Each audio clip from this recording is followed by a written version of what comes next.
Olá, seja bem-vindo, seja bem-vindo ao podcast 45 do Primeiro Tempo.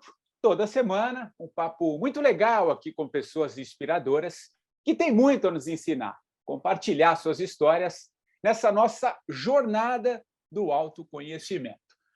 Bom, antes de anunciar aqui a minha convidada de hoje, alguns rápidos recadinhos. O primeiro deles é para você conhecer a página do 45 lá na Amazon, vejam só, com todos os livros indicados pelos convidados que já passaram aqui pelo podcast. Estamos chegando a 170 livros com conteúdos riquíssimos, né? Afinal, são as indicações, os livros que marcaram a vida destes entrevistados. O link dessa página da Amazon está lá no meu Instagram, o patricksantos.oficial, ou você pode ir também no Instagram do 45 do Primeiro Tempo. Tem lá uma landing page que te joga direto para essa biblioteca do autoconhecimento. Tá bom? Aliás, tem também uma playlist no Spotify com as mesmas músicas, né? São 170 livros, 170 músicas também escolhidas pelos convidados que já passaram aqui pelo programa em 3 anos do 45 do Primeiro Tempo. Bom, recado passado. Vamos ao papo desta semana, porque tenho certeza será muito legal, repleto aí de conhecimento, ou melhor, de autoconhecimento. Olha só, a minha convidada de hoje gosta de trabalhar com pessoas e parte sempre da perspectiva de que cada criança que nasce é um sonho que veio caminhar na Terra, cuja alma vai na frente, como nos ensinam os anciães. Uau!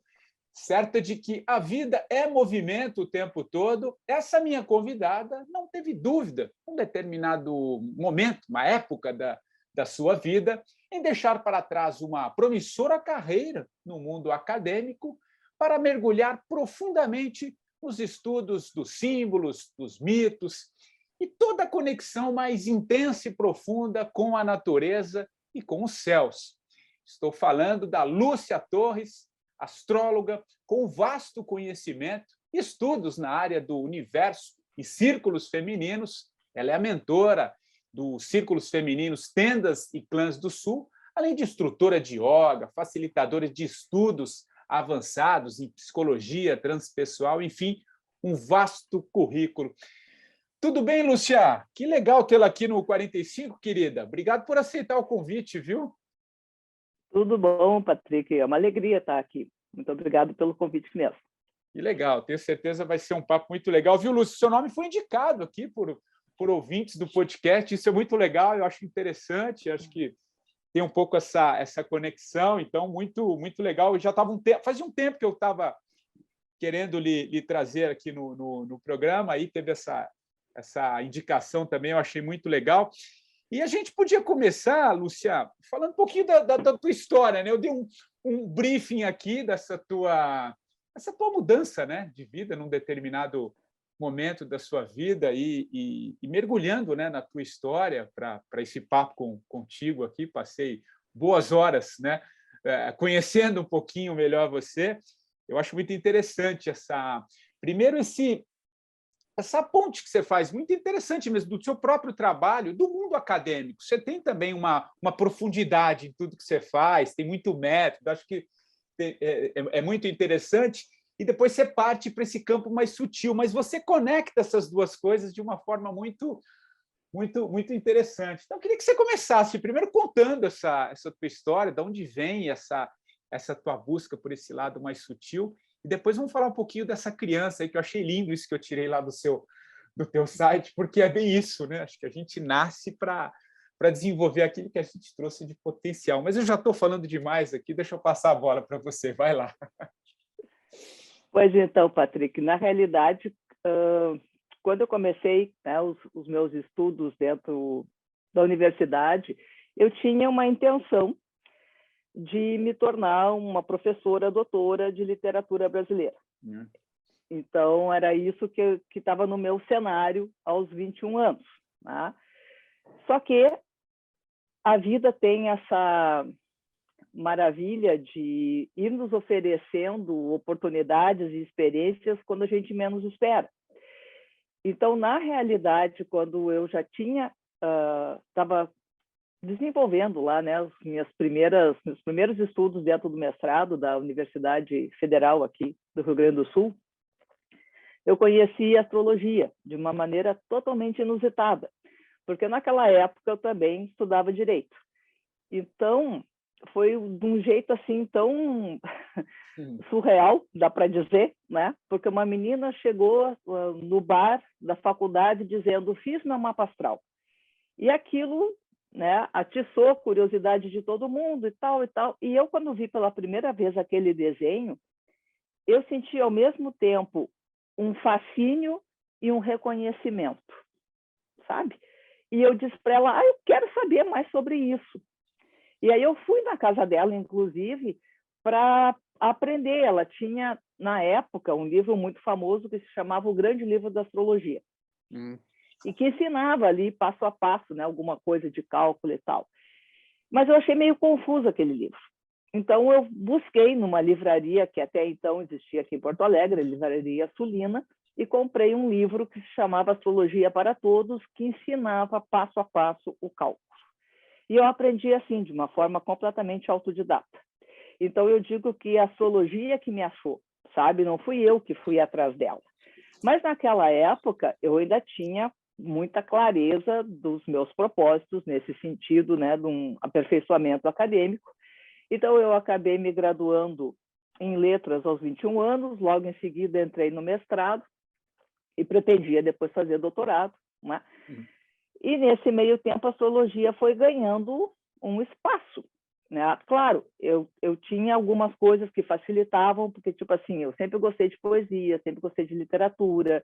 Depois, na época, né, do meu mestrado, eu li bastante coisa sobre símbolos, conheci o Mircea Eliade, o Campbell, o Jung, e essas coisas todas foram trazendo um outro olhar na minha bagagem, evidentemente, né?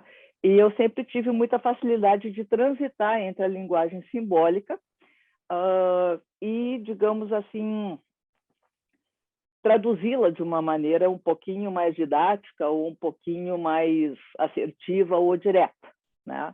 Embora eu goste muito das metáforas e da poesia. E aí, mas, enfim, a astrologia, digamos, era uma paixão, mas eu não tinha intenção que ela ocupasse o lugar que ela veio a ocupar com o passar do tempo. Então, depois que eu terminei, né, o meu mestrado e apresentei a minha dissertação, o meu, então, professor orientador na época me disse bem assim: Lúcia, eu acho que tu devia pensar 2 vezes antes de entrar na carreira acadêmica, porque eu acho que tu não vai ser feliz lá. Tu deveria ter feito filosofia, psicologia, sociologia, antropologia, qualquer coisa. Tu tem que trabalhar com as pessoas, não com os personagens. Então, tu imagina, embora eu tivesse assim tido um excelente desempenho na minha dissertação, tinha uma indicação para doutorado, tive uma nota bem alta, né, 9,75, mas tu vê, né? Não é o que a gente espera ouvir do professor orientador, né? Em que pese que sempre os nossos professores, eles costumam ser muito solidários, né, aos seus alunos aqui. E isso, para mim, foi uma bênção, porque, às vezes, não é bem isso que os alunos enfrentam, né? Às vezes, eles têm uns professores orientadores que não são, assim, tão solidários ao projeto que está sendo feito, né? Mas, no meu caso, foi. E aquilo que, num primeiro momento, me sacudiu um pouco, sabe? Eu fiquei meio assim, né, com essa observação dele, mas ok, né? Acontece que a vida tem essas coisas, né? Então, eu queria fazer um concurso público para a universidade. E, naquela época, dentro da Universidade Federal, só havia 2 maneiras de entrar. Ou quando alguém se aposentava, ou quando alguém morria. Não abria concurso, né, para a área que eu queria, que era da literatura. Tinha área para linguística, área para vaga para língua portuguesa, não era isso que eu queria, né? Então, eu fiquei esperando. Nesse meio tempo, eu fiz outros concursos públicos para o ensino médio, né, o ensino fundamental. Passei em todos eles, mas também era uma época em que havia assim uma certa espera, né, entre tu passar e tu ser chamado. E nesse meio tempo apareceu para mim uma oportunidade de morar em Salvador e trabalhar numa editora que tinha lá, que hoje não tem mais, mas enfim. Bom, fui então, né, para Salvador e fiquei lá, morando lá 1 ano e meio, quase 2. Nesse meio tempo surgiu a oportunidade de trabalhar com astrologia. E eu dizia, não, bem capaz, eu só estudo, eu não sou profissional, mas as pessoas insistiam muito para que eu fizesse o mapa delas. Eu comecei dessa maneira totalmente despretensiosa. Depois eu acabei voltando para Porto Alegre, fui chamada em todos os concursos que eu passei, só que nesse meio tempo, a gente tem um ditado aqui gaúcho que diz, atravessou um viamão na tua vida, né? Uma amiga minha me convidou para participar de um programa de rádio. Na época era da Constituinte. E eu disse para ela assim, olha só, eu não trabalho com astrologia dentro dessa visão mundial que a gente chama, né, associada à política, economia. Eu gosto de trabalhar com autoconhecimento, eu não me sinto preparada, nem capacitada para falar sobre isso, mas ela insistiu muito. E aí eu fui, né? Apesar dessas reservas lá com o tal do mapa da Constituinte. Bom, depois terminou o programa, o então radialista coordenador disse assim, tu te expressa tão bem, tu fala tão bem, tu não quer um programa de rádio de astrologia? Como assim? Aí eu disse, olha, eu até topo, desde que não seja aquela história de horóscopo diário, desde que não seja aquela coisa de previsão. Se eu tiver uma certa liberdade para fazer pautas inteligentes, entrevistar pessoas e mostrar para os outros um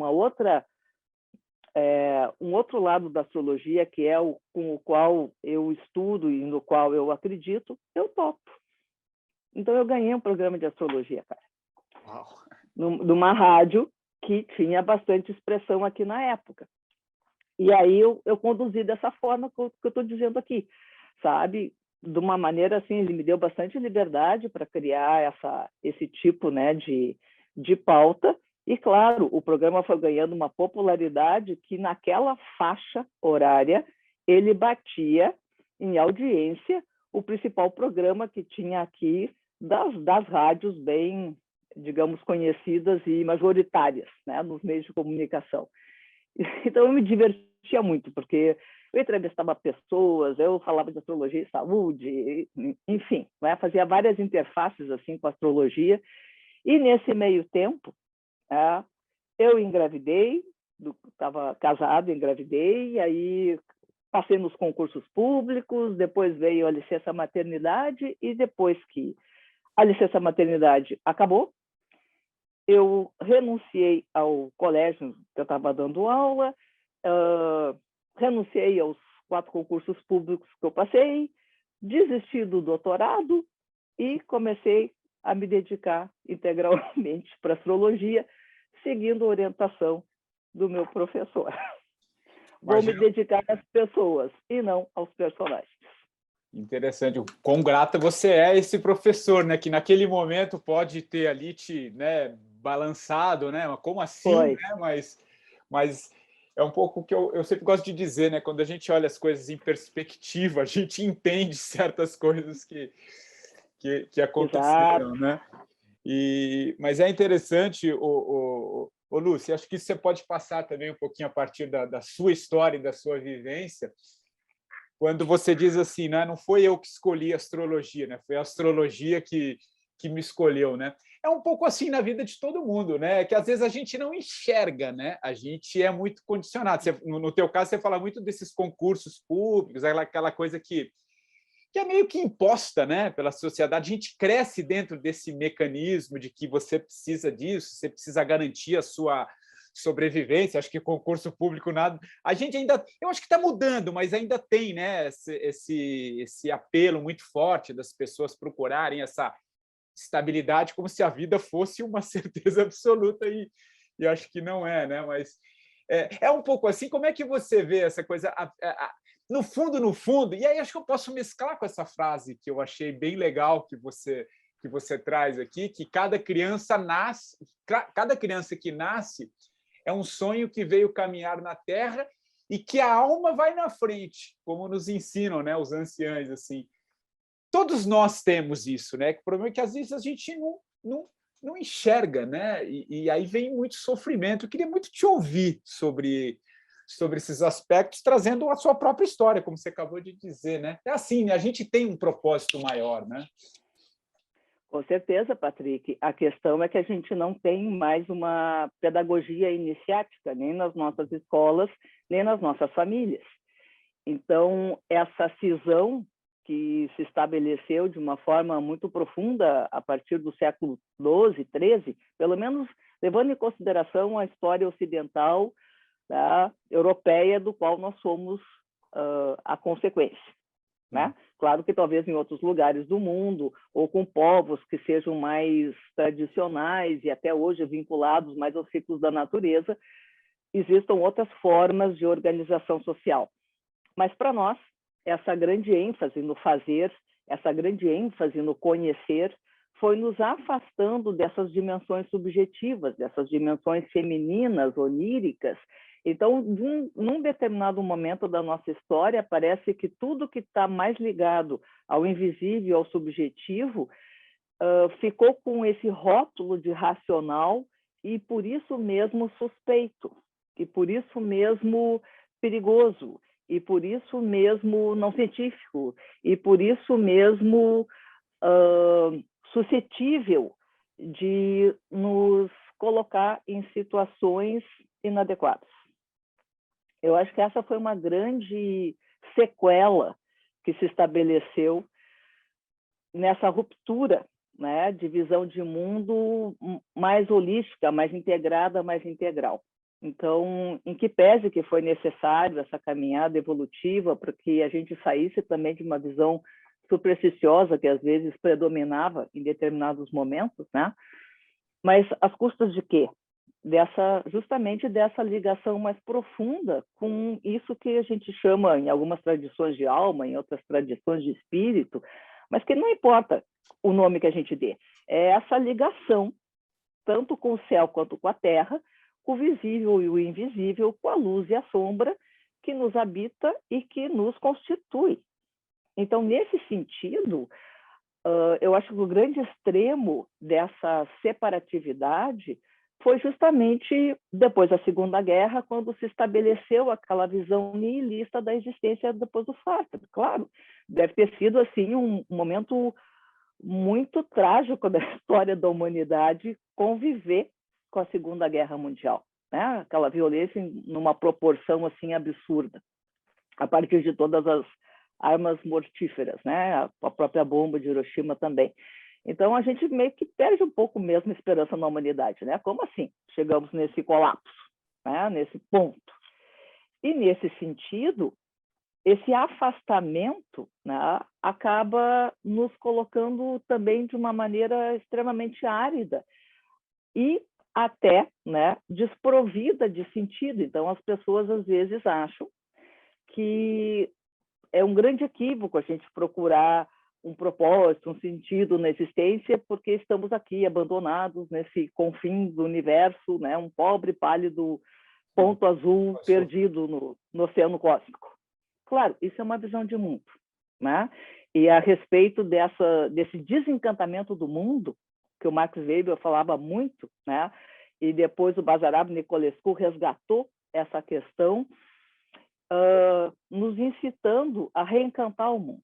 É preciso reencantar o mundo, porque ele está desencantado, ele está desanimado, ele está sem ânima, ele está sem feminino. O feminino está exilado, né? Há milênios. Desde os sumérios, lá, o poema da descida da Inanna, ela já expressa lá, né? A filha de Sargão I, Inheduana, se não me engano, que é o nome dela, foi a primeira escritora, a primeira astróloga, a primeira escriba, a primeira sacerdotisa que temos registros, né? Talvez existissem outros, mas que a gente não chegaram até nós. Então, também é bonito, né? A gente pensar que a primeira escritora foi uma mulher, né? E os hinos de Inanna já traduzem esse feminino exilado. Então, a gente está falando de 5.000 antes de Cristo, mais ou menos. Né? Bom, aí tem toda essa controvérsia se o mundo começou ou não começou na Suméria, enfim, tem outras perspectivas, mas o fato é que essa visão de sentido e de propósito foi o berço da nossa civilização, né? Da nossa cultura. E os povos nativos não têm dúvida disso, quem tem dúvida disso são os ocidentais. Né? Mas eu me inclino nesta visão de que sim, nós somos co-criadores desse universo, assim como a gente olha para as estrelas, né? Elas olham para nós, o universo é vivo, é inteligente, tudo fala, como dizia o Heráclito, né? A natureza dá sinais, ela ama se esconder, mas ela dá sinais. Então, é uma questão da gente também ter a curiosidade suficiente de fazer as perguntas certas. Percebe? Até hoje, os observatórios de Vênus estão espalhados pelo mundo, funcionam com mais regularidade que os relógios suíços, e as pessoas pensam que são túmulos funerários. Veja bem, né? É uma questão de olhar. Então, voltando para a sua pergunta, eu acho muito bonita essa fala, né, dos povos nativos norte-americanos, quando eles veem que cada criança é uma promessa, é uma esperança, é um sonho. Então, nesse sentido, nada é inútil, nada é em vão. Todos nós teríamos, né, algo a desenvolver, a acrescentar, como diz o Caetano, né, o nosso espírito criar um brilho definido e a gente espalhar benefícios. A questão é, será que acordamos? Será que nos orientamos? Será que nos damos conta de quem somos? Então, aquela perguntinha tão banal, quem sou eu que estou fazendo aqui, que as pessoas até desqualificam, ela é muito profunda. E, geralmente, né, nos lugares comuns, é que se encerram, né, a voz de Deus, Vox Populi, Vox Dei. Então, às vezes, a gente, né, tem assim, uma certa desqualificação para essas coisas que parecem mais ordinárias, mais comezinhas, mas ali talvez esteja uma grande questão filosófica, ontológica, esperando a sua resposta individual. Não a minha, não a do professor, não a do pai, não a do Estado, sabe? Porque cada um de nós tem uma singularidade, já que, e isso é uma coisa assim que eu acho fantástica, se nenhuma digital é igual à outra, veja bem que criatividade tem esse universo. Você sabe que, olha, interessante, né? Porque ontem eu estava participando de um evento aqui em São Paulo, lá do Jogo da Vida, do Mahalila, né? Que trata das tradições védicas. É muito, muito interessante. E aí o orientador, que aliás já passou aqui pelo podcast, o Nixon Gabriel, ele traz exatamente isso. Inclusive, você pode pegar todas as folhas das árvores do universo, nenhuma folha é igual a outra, como nenhum ser, como nenhuma digital, como você bem disse, é igual a outra. Então tem essa singularidade, né? Muito, muito, muito interessante. E tem uma profundidade, né? Achei muito interessante isso que você falou também do reencantamento da vida, né? Que até o Lama Padma Santen ele fala muito, né? Do reencantamento da vida em alguns aspectos. Isso é muito interessante. E Lúcia, você acha, trazendo para esse momento que a gente está atravessando, né? Eu sinto assim coletivo, uma grande crise de propósito. O que eu quero dizer? Nunca se falou tanto de propósito na vida como de uns anos para cá, mas também isso está um pouco etéreo, né? Ninguém entende direito o que é esse propósito. Na verdade, tem uma grande crise de propósito porque tem muito disso que você acabou de dizer, né? A gente não faz essas perguntas. O que eu estou fazendo? O que eu quero da minha vida? Porque é algo meio que imposto subjetivamente, porque a gente vai aceitando, a gente nem se liga nisso, né? A gente, olha que você está condicionado e você vai. Só que aí essa pergunta que eu queria te fazer e trazer o seu olhar. Só que a gente está chegando no momento, essa era, e aí você pode trazer um pouco esses conhecimentos do Celso, essa era que a gente vive, enfim. Isso está adoecendo demais. Em que sentido? Os índices de depressão aumentando, burnout, suicídios, né? Suicídios de jovens, inclusive, que acho que já vem dentro do seu DNA com essa pergunta, né? Quem eu sou? E a hora que se depara com esse mundo aqui, e não entende, né? Enfim, o próprio padrão dos pais, dos antepassados. Então, enfim, dá uma maçaroca de coisas aí que é muito profundo. Então, o que eu queria trazer o seu olhar, assim, né? Trazendo esse momento, né?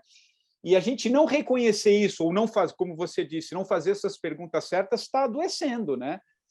Como é que a gente sai dessa encralacrada toda e o que você vislumbra, o que você sente aí desse momento que toma conta da sociedade em vários aspectos?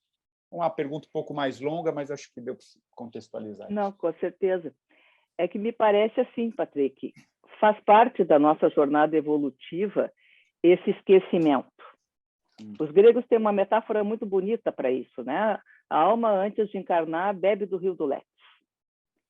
E esse esquecimento, ele faz parte da tua jornada ontológica, da tua jornada de autoconhecimento, o caminho do herói, da heroína, como você quiser chamar para isso. Então, as tradições todas nos falam, tradições sapienciais, né? Aprende a escutar, aprende a ouvir e procura te lembrar de quem tu és. Porque parece que a maioria das pessoas realmente assim esqueceu quem é. E esse esquecimento, ele diz respeito a esqueceu da parte divina que lhe habita. Essa chama eterna de amor do grande mistério que está dentro do coração de cada um de nós.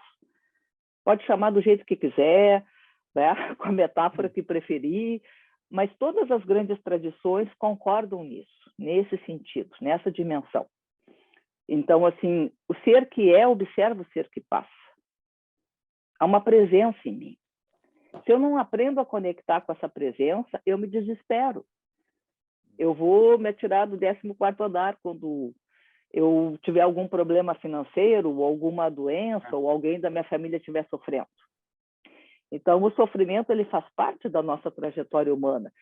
Agora, como se significá-lo? Como entender que o sintoma é um pedido de socorro por uma doença, por exemplo? Então, dentro dessa perspectiva, o mundo adoeceu com esse colapso, e você fala em suicídio, sim, porque esquecemos de quem somos. Aí tudo parece sem graça, sem sentido.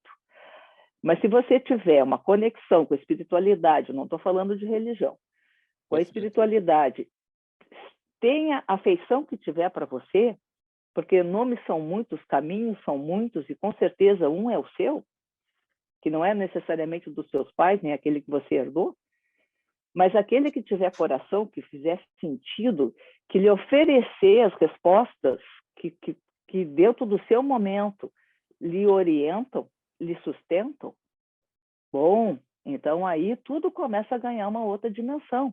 E, inclusive, você vai entendendo que a pluralidade é a melhor proposta. Olha para o mundo ao redor. Né? Então, assim, é desse cadinho de diferenças que vai se construindo a riqueza dessa tessitura, dessa tecelagem, aonde nós somos os fios da vida. E existe uma inteligência feminina e masculina, não só feminina, não só masculina. Sabe? É uma dança dentro dessas duas energias. Agora, claro, cada povo, cada cultura vai dando aí a sua nomenclatura para isso. Então, se a gente está num momento tão colapsado, né, é porque realmente nós nos perdemos da essência, nós nos afastamos daquilo que é a nossa origem. E os jovens, quando eles realmente não veem um caminho que lhes dê, né, essa alegria de estar vivo dentro de algo que tenha significado e sentido, bom, fica mais fácil desistir. Né? Aí não importa a idade que a gente tenha. Né? O Mayakovsky fala isso no poema dele, ele diz que a morte não é difícil, difícil é a vida e seu ofício. Então, por que eu me levanto todos os dias? Para quem eu me levanto todos os dias? Essa que é a questão. Né? Então, nesse sentido, a gente está vivendo um momento onde o absurdo e a graça andam juntos, porque é uma crise paradigmática. Já nos demos conta que não vai ter mais futuro se a gente continuar nessa escalada cega, em direção à extração dos recursos.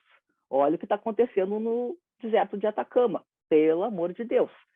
Aquele céu mais lindo do mundo, porque né? é aonde a gente vê as estrelas com, né, de uma maneira quase que única, sendo destruído em nome da mineração do lítio, disso, daquilo, daquilo outro. Então, isso traduz, né, como a ganância, a cupidez, a cegueira, a inconsciência, a má-fé, sei lá o quê, de uma parte da humanidade está focada, mas se é uma parte da humanidade, me diz respeito. Aqui é que está, eu acho que é a grande virada de chave que a gente tem a possibilidade de dar. Não existe nós e eles. Somos todos nós. Todos nós como uma grande família planetária dentro, viajando nessa nave-mãe. Então, enquanto a gente tiver essa barreira de separatividade e tentar excluir, eu não tenho nada a ver com o que está acontecendo na África, na Ucrânia, nisso, naquilo, naquilo outro, você não entendeu ainda. Porque enquanto raça humana somos um só. A questão toda, claro, é que uns têm mais, vamos chamar assim, sensibilidade, consciência, pertencimento, vinculação do que outros. Então, se trata de uma reeducação, se trata de uma sensibilização, se trata de desenvolvermos uma maneira mais amorosa, mais cooperativa, mais empática de lidar com o mundo. E qual é o caminho? Autoconhecimento. Não tem outra maneira que não seja uma jornada terapêutica de autoconhecimento, onde você vai lidando lá com as suas partes abandonadas, cindidas, excluídas, renegadas, fazendo as pazes com você mesmo. E à medida que você vai fazendo as pazes com você mesmo, você vai parar de atirar pedra nos outros, né? Porque provavelmente um pouquinho mais de humildade, um pouquinho mais de acolhimento foi se desenvolvendo. Perfeito. É integrar, né? Integrar mais e separar menos, né? Acho que está dizendo é muito nesse... É uma grande ilusão a separatividade. É uma grande ilusão. Nada do universo está desvinculado. O universo é a coisa mais holística, mais transdisciplinar, é o modelo mais integral e integrativo que a gente tem. Até as galáxias nascem aos pares no universo. Então, assim, por que nós aprendemos a separar tanto e acreditamos na separatividade? Porque a mente tem essa capacidade de desconexão. Se, por um lado, eu preciso separar para conhecer, sim. Por outro lado, eu preciso voltar a integrar, porque algo em mim ama a unidade. A alma ama a unidade. E a gente vai buscar essa unidade até o último suspiro, sabe? Sem dúvida. Até porque essa é a grande jornada da vida, né? Acho que exato. Isso é interessante, né? E acho que você falou numa das respostas anteriores, e me ocorreu aqui também, né? Da gente de buscar um pouco esse entendimento de quem somos no sentido mais profundo, quando você traz um pouco esse campo sutil, né? Do céu, da natureza, tal. Acho que você falou um pouco dessa precisão de um relógio suíço. O que me ocorreu aqui como metáfora para a gente também desenvolver um pouquinho, que eu achei interessante, né? Que a gente fala muito, é nítido os avanços tecnológicos que a gente vem atravessando de uns anos para cá, né? Nítido, né? Só que também há uma desconexão, porque é uma outra tecnologia que a gente... tecnologia, entre aspas, que a gente valoriza muito pouco, que é essa tecnologia humana, né? Que é esse acessar essa... E você fala muito isso no teu trabalho, né? Dessa ancestralidade, dos povos ancestrais, enfim, que trazem um pouco essa tecnologia humana que a gente tem, só que a gente valoriza muito a tecnologia, que ela é necessária, a gente está num processo de franca evolução e está tudo certo, né? Mas de entender que há uma outra tecnologia que a gente, às vezes, valoriza muito pouco, né? E a gente e aí também tem essa simbologia da gente estar sempre fora, né? E não dentro, né? Exato. Essas duas conexões. Então, É interessante, desenvolve um pouquinho nisso que eu acho interessante, porque senão a gente está sempre, essa evolução é permanente e está muito. A gente só está conversando aqui graças à tecnologia, né? Você está em Porto Alegre, eu estou aqui em São Paulo, e, poxa, só viu o que foi essa pandemia se não fosse ela, né?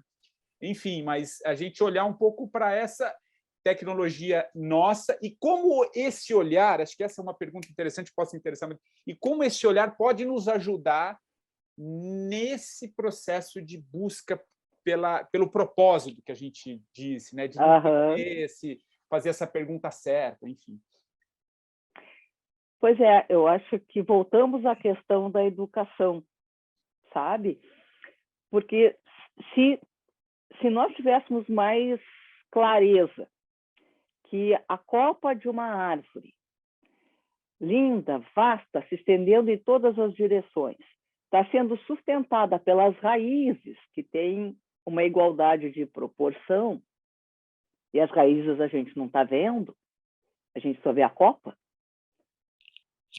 Se essa, né, imagem tivesse um pouquinho mais nítida para todos nós, a gente saberia que nesta realidade em que vivemos aqui, tudo é dual, tudo é luz e sombra. E esses dois lados, do claro e do escuro, se abraçam como um pôr do sol, como um nascer do sol. Aonde que está um, onde é que está outro? Percebe? Então, essa visão, talvez, assim, o que está faltando um pouco, no meu ponto de vista, é essa clareza das consequências. É essa nitidez de que qualquer atitude que eu tome vai repercutir no meu ecossistema, no meu ambiente profissional, familiar. Não é porque é invisível que não exista. Sabe? A gente, às vezes, pensa assim, o que tem, né? É um pensamento. Ora, a força de um pensamento é muito grande. A força de uma ideia é maior ainda. Ideias mudam o mundo, né? Movem as coisas. Então, me parece que, sim, a tecnologia veio para ficar, ensino híbrido, etc. e tal, fibra ótica, agora até, né? Metaverso, mas o metaverso já está gerando o darkverso também. É porque eu acho que o grande metaverso é essa nossa vida, né? Tu percebe? Então, é impossível não existirem as duas coisas concomitantemente. Vão sempre existir. Agora, a questão é, o que eu faço com isso? O que eu escolho? Voltamos para a questão de livre-arbítrio, voltamos para a questão de escolha. As minhas escolhas são feitas com consciência ou movidas por uma crença, movidas pela pressão familiar, movidas pela vontade de uma outra pessoa, de uma sociedade, de uma cultura. Quem está escolhendo? Que parte minha está escolhendo? E qual é a necessidade que isso atende? Essa é a chave da questão. Então, nesse sentido, se a gente tivesse um paradigma um pouquinho mais cooperativo, um pouquinho mais amoroso, um pouquinho mais sistêmico, as escolhas seriam outras. Por que a gente não constrói um mundo onde todos ganhem? Como dizia a Hazel Henderson, uma futurista maravilhosa que fez a sua passagem agora no começo desse ano. Escreveu vários livros do mercado ético, uma nova economia, além da globalização, construindo um mundo onde todos ganham, um paradigma ganha-ganha, por que não? Então, acho que a questão nevrálgica é essa. Enquanto um de nós perder, enquanto alguém não tiver voz, não tiver vez, não temos todos. Simples assim. Sabe? Agora, isso não é uma bela ideia. Isso precisa vir para um sentimento e precisa vir para uma atitude. Então, tem todo um processo de realmente se apropriar e se orientar e viver a partir disso. Talvez nessas comunidades que são ainda mais tribais, isso seja feito de uma maneira muito mais por sobrevivência do que propriamente por uma escolha. E aí o Teilhard de Chardin diz, né, que o fenômeno humano, um dia nós escolheremos isso. Bom, talvez leve alguns milênios, mas não vamos perder de vista que um dia teremos a chance de escolher isso todos. E aquilo que é hoje, privilégio de alguns vai ser patrimônio de todos. Então, essa visão, né, aquariana de uma grande família humana, mas não só baseada na tecnologia, porque a tecnologia é fria. Não só baseada num conceito de competição, porque sempre vai haver uma exclusão. Sim. Então, como é que a gente constrói um paradigma inclusivo, empático, sabendo lidar com as diferenças, que sempre vão existir? Interessante, faz muito sentido. E você fala um pouco, né, dessa educação, mudar um pouco essa educação na base, né, trazer um pouco mais esse campo sutil, né? Você fala que não é que porque a gente não vê que não existe, né? A gente ainda vive muito esse paradigma da ciência materialista, que ela precisa apertar, ver e sentir para só aí referendar, né? E é interessante, né? Porque mas não é essa pergunta que eu quero fazer, mas eu vou só trazer essa reflexão aqui rápido para retomar. Eu estou estudando a teoria integral do Ken Wilber, né, num curso que eu estou fazendo aqui em São Paulo, e ele traz, né, como conceitos, né, que você, mesmo em campos mais sutis, você pode aplicar um método científico a partir de todas aquelas lógicas e obter um resultado também, né? Só que a gente acha que a ciência é só aquilo que é material, que você comprova, vai lá, experimenta com os pares, e aí sai uma definição, enfim. Mas dentro desse campo que você disse, que nem tudo que a gente... Não é porque a gente não vê que não existe, você também pode aplicar um método científico, discutir quem alcança, como é que você vai negar certas coisas, né? Então, eu achei interessante e me deu vontade de compartilhar um pouco essa experiência que eu acho muito, muito forte. Agora, o que eu queria te ouvir também assim, o que eu acho interessante no seu trabalho da própria psicologia transpessoal, né? Que eu sei que você tem muitos aprofundamentos. Lúcia, do 0 aos 7 anos, você falou muito da educação base, né? De base, a gente essa base, trazer um olhar holístico. O que dentro desse processo de criação que vai dos 0 aos 7 anos, e você sabe, eu queria que você trouxesse alguns conceitos, por que ela é tão fundamental na vida do que será esse ser humano? Não que ele não possa, num determinado momento, encontrar isso, mas se nesses 0 aos 7 anos, esse pêndulo aí que vai dizer muitas coisas, por que é tão fundamental? E por que a gente vai incutindo muitas coisas nessa fase da vida que, às vezes, direciona? Então, o quão importante é a gente olhar para essa fase da vida? Eu tenho certeza que tem mães aqui também que estão num processo, ou quem quer ser mãe. O quanto é importante isso, eu acho que é legal te ouvir pelo conhecimento que eu sei que você tem também nessa área. Pois é, Patrick, os chineses dizem que a gente tem que prestar muita atenção no berço de uma planta, né?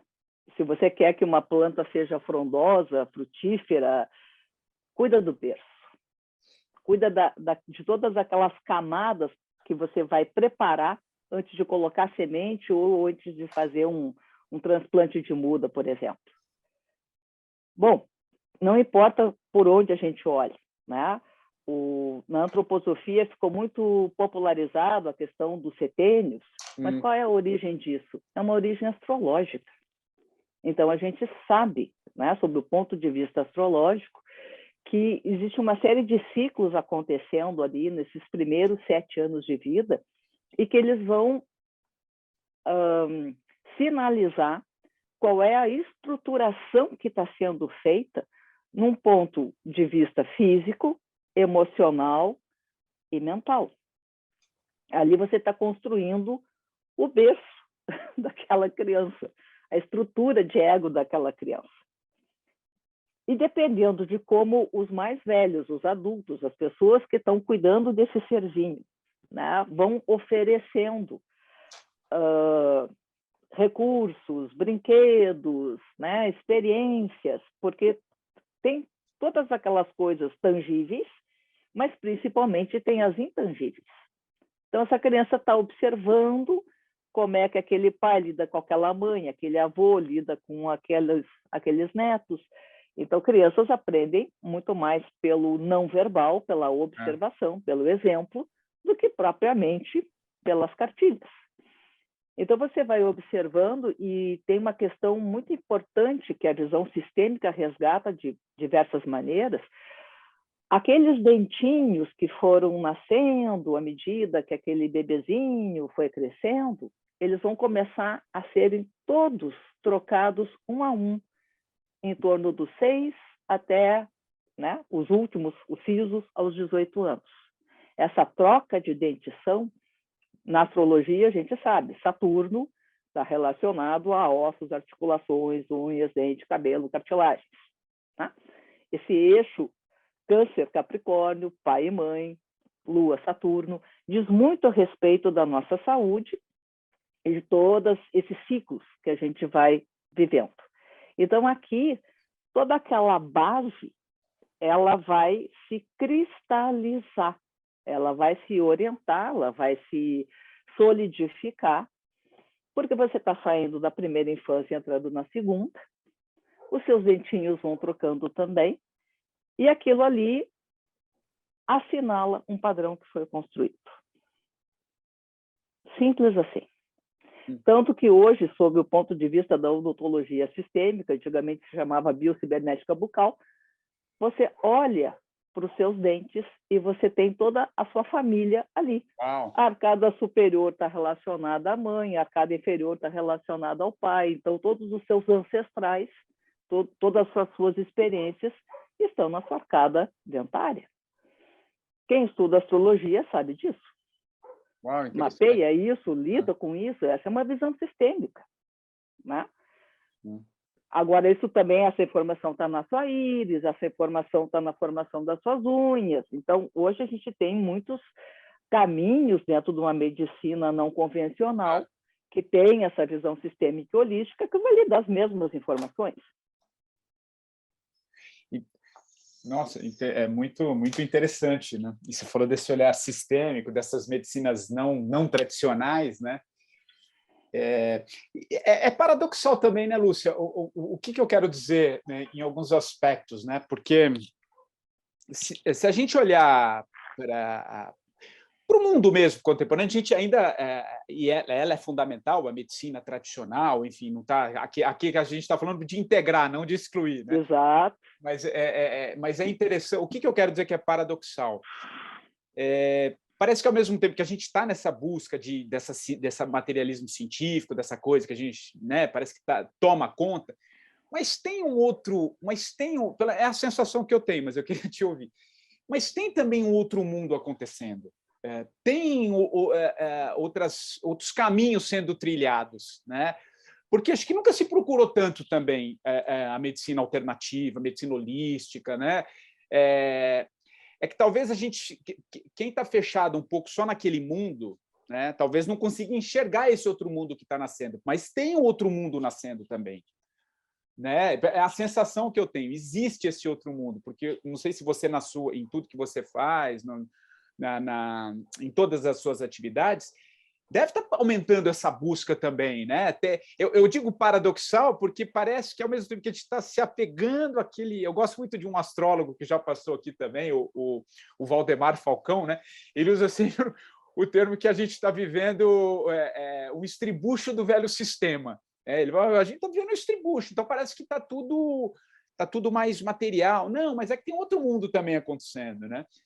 Você vê assim também, o que você traz sobre essa questão dentro do próprio desenvolvimento do mundo, as gerações que estão vindo, os jovens que estão vindo, talvez fazendo muito mais perguntas do que nós fazíamos anteriormente, enfim, fala um pouco sobre isso também.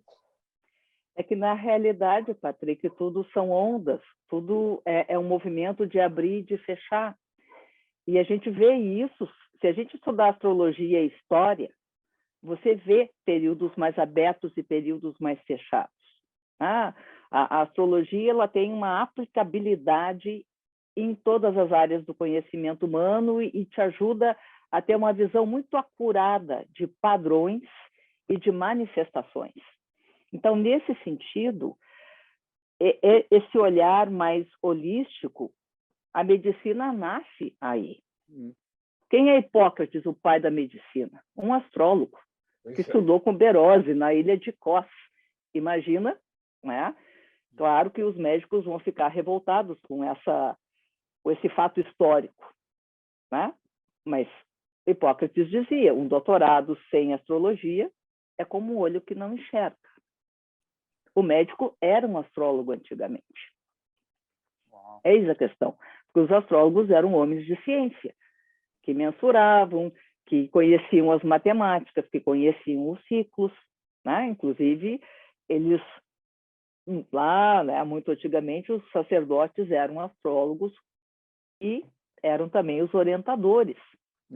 Depois eles passaram a ser o braço direito do rei.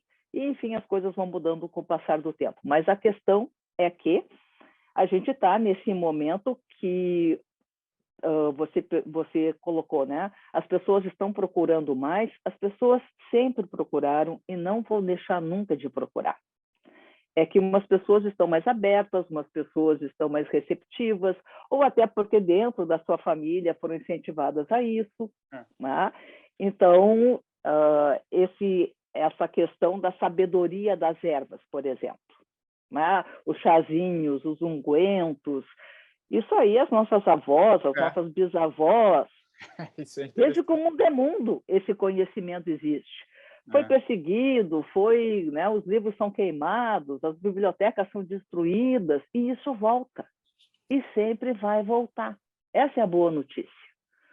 Porque, como isso faz parte da nossa constituição, a espiritualidade nos orienta, nos permeia de onde a gente veio, então não é possível destruir esse aspecto em nós, que busca. Esse peregrino, esse buscador, essa alma inquieta, não vai ser destruída nunca, porque ela nos constitui. O que ela pode é ficar adormecida, amortecida, narcotizada, né? Embrutecida. Claro que sim, pode. Né? Uma criança que não é vista. Hoje a gente sabe, pelas pesquisas que são feitas na neurociência, que todo o processo de meliniação que existe entre os dois hemisférios depende do olhar que a criança recebe e principalmente da mãe na amamentação. Uau. Agora, digamos que essa criança não tenha sido amamentada pela mãe, um infortúnio qualquer ou uma mãe que não nasceu, né? Uma mãe que não estava disponível. Às vezes isso acontece. Bom, quem cuida da criança ali com a mamadeirinha, olhando. Mas vamos dizer que pior ainda. Essa criança não recebeu esse olhar estruturante e amoroso, né? Esse processo de meliniação fica prejudicado. Essa criança vai ter a possibilidade de se desenvolver de uma maneira muito mais desconectada, alienada, agressiva e violenta. Existem pesquisas já que mostram a violência na idade escolar relacionada com o processo de meliniação. Veja bem. Então, as coisas são todas muito interligadas, são todas muito sistêmicas. A gente precisa olhar de uma forma diferente para essa questão de gestação, de primeira infância, sabe? Intrauterina, inclusive, né? Intrauterino também, né? Lógico que sim. Então, é todo um processo da gente se reorientar sob um ponto de vista de alfabetização emocional e energética. Perfeito. Ô, Lúcia, você falou que tem esses momentos, né, ao longo da história, né? Esse momento que a gente está vivendo agora, você classifica ele de uma abertura para essa volta? Com certeza. Tá falando, é esse o momento que a gente está vivendo? É assim, porque tem um ciclo de 200 anos que é de Júpiter e Saturno. E isso, sob o ponto de vista astrológico, a gente chama grande mutação. E eles acabaram de entrar no signo de Aquário no solstício de 2020, nos próximos 200 anos, cada vez que eles se encontrarem, eles vão estar em signos de ar. Então, a gente está vivendo agora uma grande possibilidade de ruptura de paradigmas, de reorientação sob o ponto de vista de como enxergamos o mundo, as pessoas, a vida e todas essas interligações. O risco que existe é a gente se prender nas ideias e se afastar do coração. Né? O Jung já nos assinalava que a função do pensamento é oposta à função do sentimento. Então, a gente não pode perder de vista que somos mamíferos. E mamíferos precisam se vincular, precisam de pertencimento, precisam de toda essa ligação emocional que lhes dá segurança através do afeto e que orienta, de uma certa maneira, e abençoa essa busca de sentido. Aí que está o X da questão. Senão a gente só fica no neocórtex, querendo conhecer, querendo construir, querendo desbravar, né? Cada vez mais indo para o céu. Interessante, né? O céu é o limite ou não é o limite? Agora, o quanto que a gente consegue mergulhar profundamente no oceano? Mas exatamente dentro disso que você está falando e desse despertar do coração, não ficar só no racional, né? Como historicamente a gente vê nas últimas décadas, tem a ver com esse momento que se fala tanto também da energia do feminino, né? Dessa né? Que acho que é legal, né? Às vezes se confunde muito o feminismo com a energia feminina, né? Com certo aquele feminismo né, que vem tentando ocupar um espaço, mas de uma outra maneira também ignorando certos aspectos da própria energia masculina, também, senão fica um balaio todo que ninguém entende direito, mas tem a ver com isso, e eu sei que é uma área que você atua, né, nas tendas, enfim. Fala um pouquinho sobre isso, acho que é interessante também te ouvir. Dentro dessa sua última resposta, acho que você pode complementar ela trazendo essa questão, né, do feminino. Claro. Às vezes, esses conceitos trazem um pouco de confusão mesmo, né? A própria questão do feminismo enquanto movimento, enquanto organização, também foi mudando, né? Mas, enfim, voltando para essa questão, todos nós, seres humanos, temos uma energia masculina e feminina que dança em nós, se manifestando de uma forma mais assertiva, de uma forma mais receptiva, nenhuma melhor que a outra, nenhuma mais importante do que a outra, e as duas precisando ter o seu lugar. E justamente porque essa dimensão do feminino tem sido negligenciada culturalmente, socialmente, no nosso mundo ocidental, volto a dizer que é esse o lugar que a gente está falando, né? Porque outras culturas têm outros modos de ver, mas seja como for, isso acabou predominando de uma tal maneira que é muito difícil a gente dar espaço para esse subjetivo, para o inconsciente, para o invisível, para a alma, para tudo aquilo que vem através da psique, que vem através dessa linguagem dos sonhos e dos símbolos. E é isso que nos mantém saudáveis. Essa linguagem que todas as noites tenta se expressar e criar uma ponte conosco através dos nossos sonhos, ela vai nos orientando e vai nos traduzindo e vai nos especificando diferentes momentos da nossa própria trajetória. Então, sim, precisamos resgatar homens e mulheres de uma forma mais saudável, essa energia feminina dentro de nós, mas talvez a gente precise se alfabetizar também sobre isso. Porque o que a gente vive muito de uma forma inconsciente é a sombra, é o lado negativo, distorcido dessas duas energias, homens e mulheres. Então, quando a gente manipula, quando a gente, de uma certa maneira, lida com os sentimentos ou com as emoções de uma forma não saudável, a gente está vivendo isso de uma maneira distorcida. E isso, longe de contribuir para uma harmonia, pelo contrário, reforça a separatividade ou a competição. Tá? E isso nunca vai ter final feliz, né? Isso nunca vai nos levar a um estado mais harmônico e mais saudável. Então, se trata da gente, sim, se alfabetizar nessas questões e aprender a lidar com elas de uma outra maneira, sabendo que não vamos chegar nunca na perfeição, porque a perfeição seria, então, uma iluminação, né, dentro dessa visão mais budista ou hinduísta que seja, né?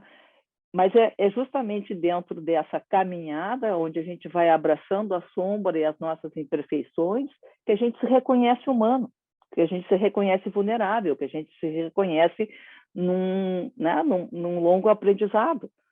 Então, não vamos ser perfeitos, mas podemos ser inteiros nessa nossa busca, né, enquanto peregrinos, enquanto caçadores de nós mesmos, como diz a canção.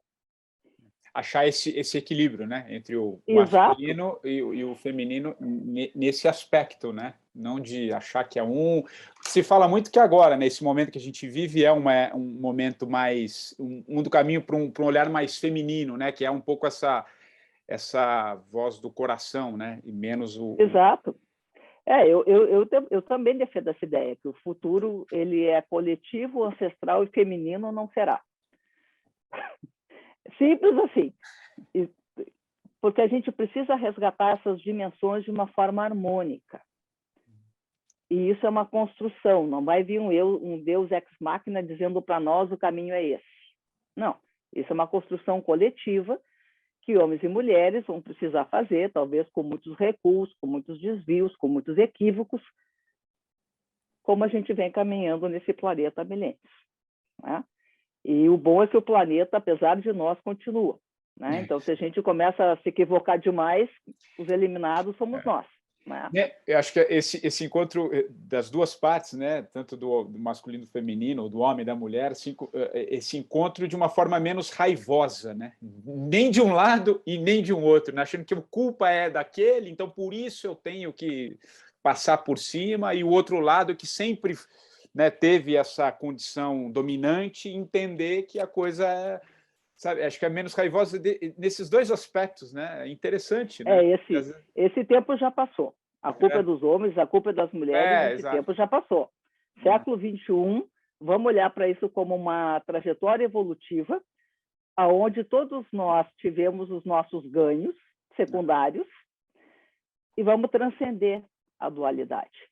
Né? Como diz o Rumi, além do bem e do mal, existe um campo. Lá eu te encontrarei. Isso aí.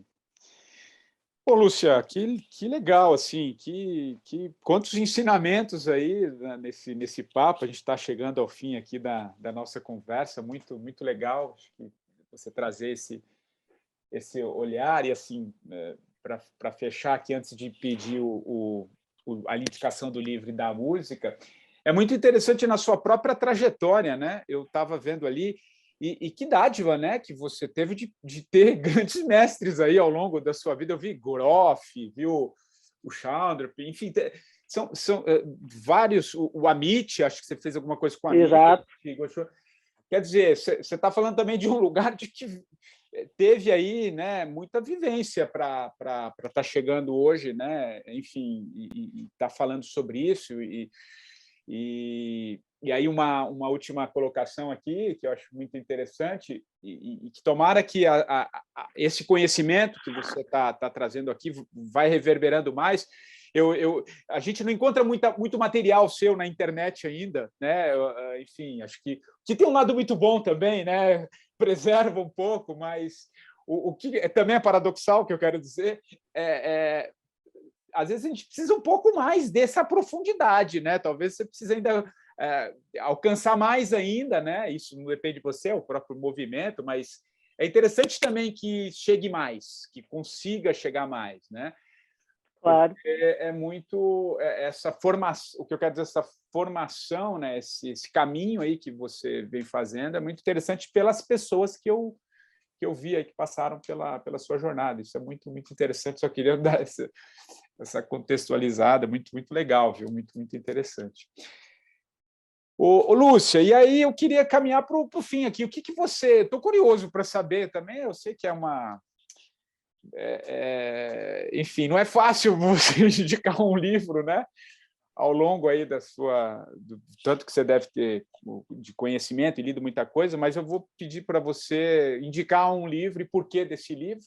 E vou emendar também, eu sei que você acha que você tem 3 livros, né? Ou 2 ou 3 livros, e indicar um seu. Então, vamos abrir essa exceção assim, de trazer um livro seu, que aquele que você possa, acho que alguém que vá ler possa pincelar algo que tem a ver com o teu olhar, com o teu pensamento, e um livro que você acha que te ajudou nessa formação e que você acha legal compartilhar.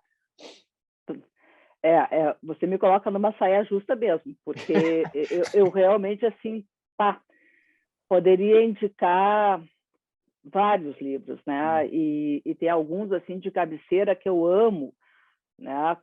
Como o Anankara, um livro de sabedoria celta, mas eu vou indicar um outro. Tá. Eu vou indicar um outro. O Cálice e a Espada, da Rayane Eisler. O Cálice e a Espada?